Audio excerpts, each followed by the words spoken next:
Hello humanoids, welcome to Halfling Hobbies. I'm Halfling Hannah. I have a patron-only Discord where my patrons can go and hang out, play one-shots, and ask some questions. And today's question comes from that Discord. And the question is, how do I stay engaged in the campaign that I'm currently in and not get distracted and want to run something else? And this is a really relatable and understandable question, and we've all struggled with campaign envy. Something else comes out, we start researching a different campaign, and suddenly ours isn't looking as nice and as pretty as she once did. And we're thinking, what if we just stop this one, everybody makes new characters, and we start a new campaign? So the question is, how do you finish a campaign without getting super bored in the middle of it? And so I'm going to give you 5 suggestions for spicing up your campaign to keep you and your players engaged in it. So here we go.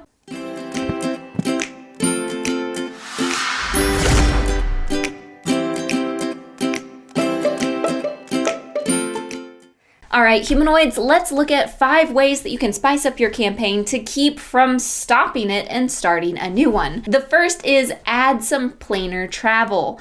There are lots of different planes in the D&D world, and if you're not playing D&D, then make up some different planes for your world. Maybe even some paranormal instances. Why not? Travel to these other worlds to spice things up, to get you out of your comfortable, ordinary area. Go to the plane of fire. Jack, make it look like I'm in the plane of fire. Or to the Feywild. Or, where else do I want to go? Where else do I want to go? What can I make Jack do? Or to Barovia. Maybe not Barovia. But in all seriousness, there are lots of opportunities to travel to other planes. There are openings into the Feywild in nearly any forest. And Wild Beyond the Witchlight can literally go to any plane of existence. So you can pop in the carnival there, even if your players don't actually go to the Feywild from here. Why not at a carnival? It could be super, super fun. And it's a great way to introduce the idea of planar travel. There's some cool Kickstarters that introduce this idea as well. I'll put that in the description down below. But it's basically this idea that a comet goes by in the sky and it goes through different planes of existence and brings those planes to other planes, therefore opening up portals and doorways for either monsters from those places to come into the other world, or for people from that world to go into another one. Why not add just a little bit of that to spice up your campaign? It'd be a lot of fun. And number 2, and something I've been having a lot of fun with, is having your players DM one-shots.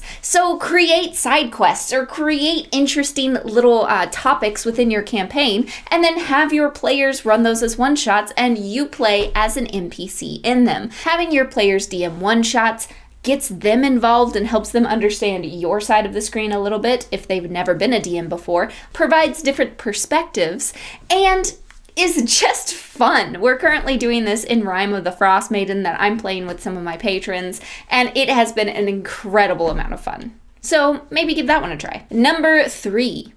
Add in some PC drama or something from their backstories. If your players have written really engaging backstories that have something hidden or secret in them, bring that out. Bring it into the limelight. Let your players have some drama over it. It is a great way to spice up an otherwise kind of mundane campaign, especially if the plot isn't moving forward the way that you want it to.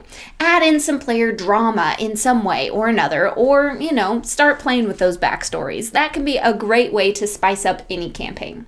If your players haven't written backstories, then may I suggest some of my videos on questions to ask to get them to do so. Number 4, controversial, but very, very fun, is throw in some cursed items. I am kind of notorious for this in my group at this point, and everyone is terrified when I give them an item that pings as magical because they assume that it's cursed. Because cursed items are just so much fun for me. I did a video on 10 cursed items that range from very serious to just funny, and throwing some of those in there and then making your players either deal with those consequences or find find a way to get out of the curse is a great distraction from your normal campaign and plot, and can spice things up just enough to keep you going and keep you engaged in your current campaign. And finally, number 5, throw in some side quests or some plots that have nothing to do with your current campaign. If you're running Curse of Strahd and everything is so serious,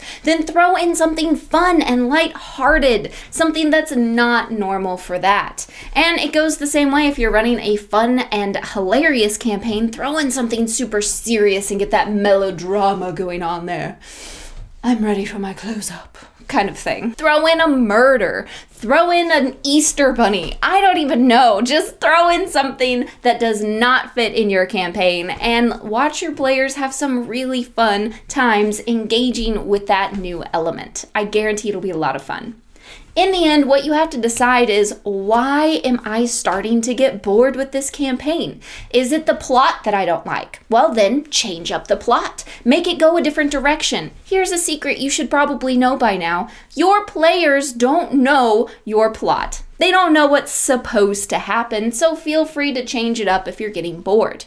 Are you getting bored with the fact that you're always doing the same things, that your players are always just fighting things or constantly just role-playing drama with each other? Then switch that up. Make those role players fight for their lives. Make those fighters have to talk their way out of things. It can be super, super fun just to switch things up a little bit.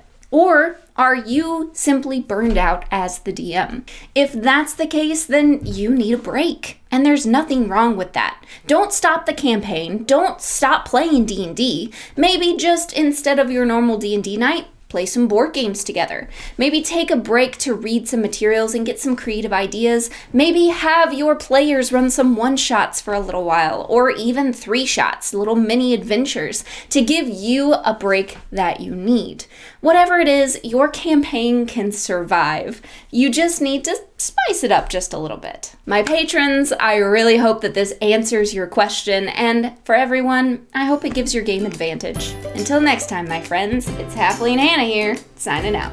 Big shout out, by the way, to my amazing patrons. I love talking to you guys and getting asked these questions and asking questions of my own. If you would like to be a part of this really and honestly amazing community, then make sure to head on over to Patreon. Okay, bye!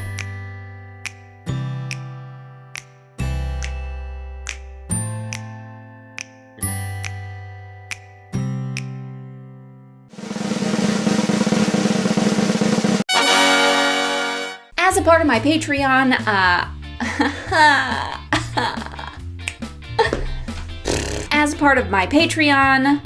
I have a Discord.